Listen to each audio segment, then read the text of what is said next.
I can feel myself getting more conservative as I get older. And I'm from Portland, don't worry, that still means like I'm a full-blown communist. But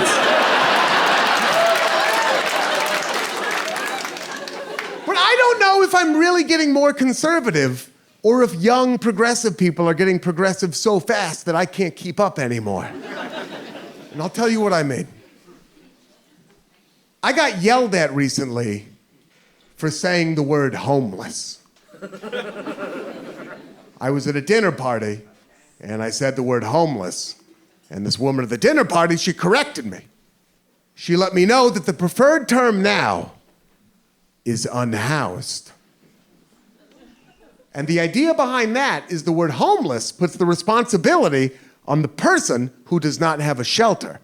And the word unhoused puts the responsibility on the system that has failed to provide a shelter for that person. Right, yeah. And that little tweak in the language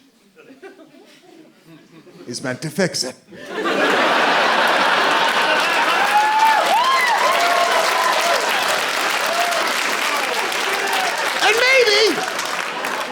And maybe it will, right? Maybe it will, I don't know. Worth a shot, maybe it'll help a little bit. Maybe it'll help like how a toddler helps you move. Like it'll be that much, right? Like, you know when like two people have a desk and the toddler's like, maybe.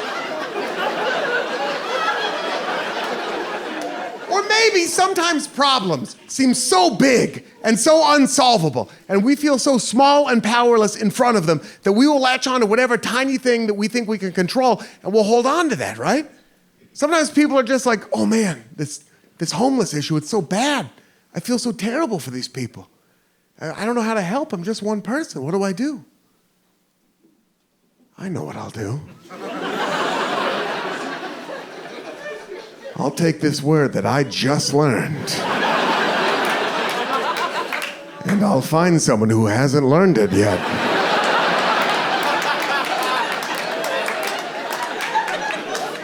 And I'll bludgeon them over the head with it.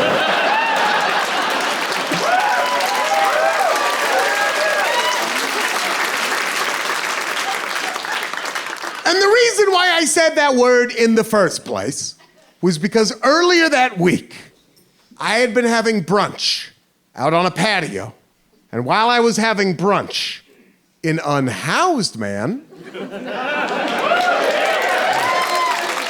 Progress. An unhoused man walked up to that patio, dropped his pants, and started masturbating. And I was sitting there,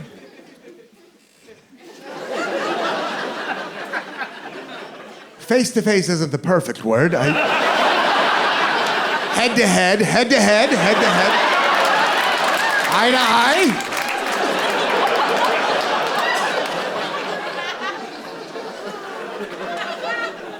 And I thought to myself in that moment, well, I'm not going to tell nobody about this.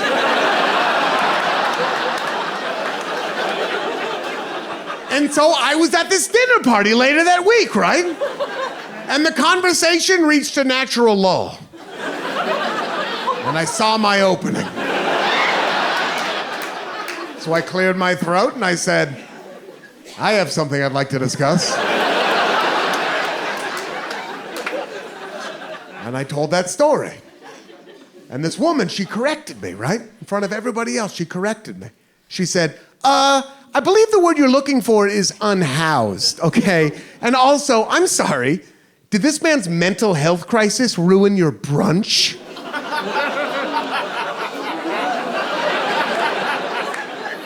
And I wanted everyone to think I was a good person, so I was like, no!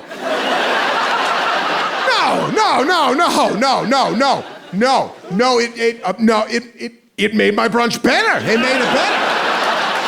I ordered more food. I called my friends up. I was like, you gotta get down here. They're doing new stuff at brunch.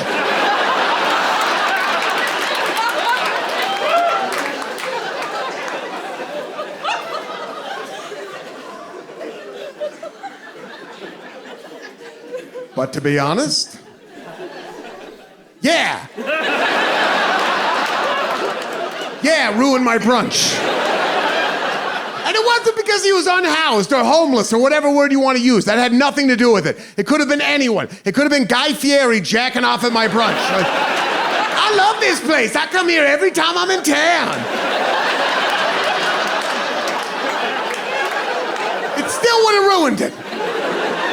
Because it was a guy jacking off at my brunch.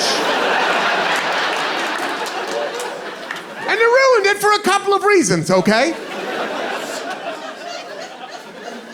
The first reason is, I happen to believe that brunch is a lie. I do. I believe that brunch is a social construct made up by people who are too afraid to admit that they want to get hammered at breakfast.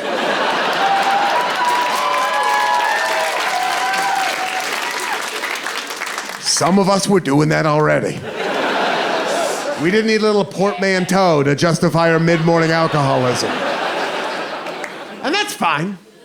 I can participate in your charade. But I can't do that and think about the consequences of late-stage capitalism at the same time. All right? I can do brioche, or I could do Ronald Reagan got rid of our mental health care safety net in the early 1980s.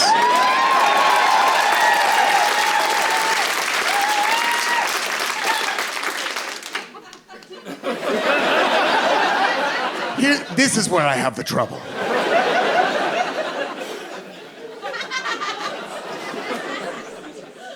And the other reason it ruined my brunch was because this man had a beautiful penis. Top notch. And it made me feel bad about my penis. His penis was glorious. It was beautiful. It was aesthetically pleasing, which for a penis is no guarantee. It was big, but not too big at all. It was plump. It was a plump erection. It was plump. Well, I'm only 39, but already when I get a boner, it's a real C- average, all right? Like, my penis has the energy of like an old British soldier saluting. Does that make sense? Like when I get a boner, it's like, hello, Lieutenant. Like, it's...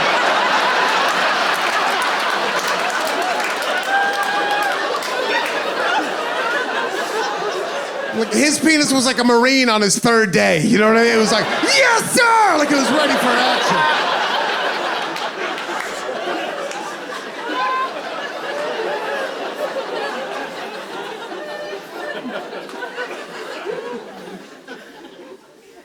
And so I brought this up at this party.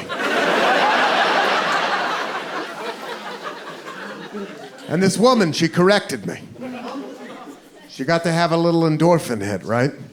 She got to feel good about herself, like she was doing something, because she corrected the big dumb idiot who said the wrong word at the party. Even though in reality, she didn't do anything to actually help this guy out. But she still got a little endorphin hit, right?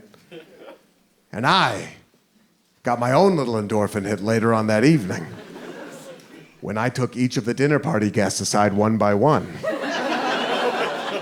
And was like, what the hell was that about, right? Okay.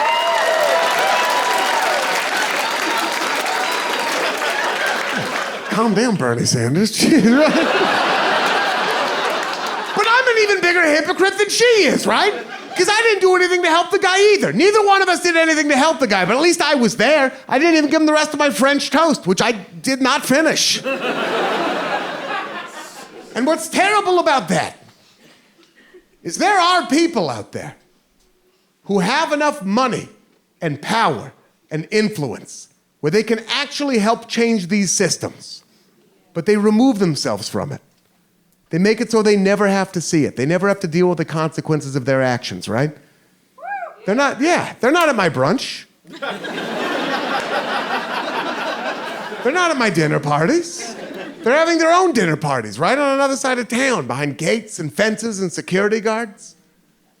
And what's ironic about that is those rich, powerful people having their dinner parties up in their ivory towers, a lot of those people pay people to jack off in front of them.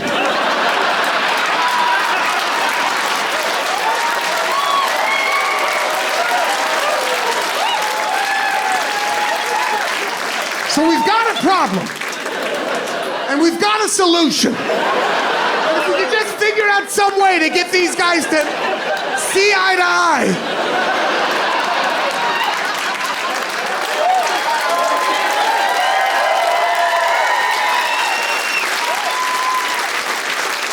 And that's why I'm running for president.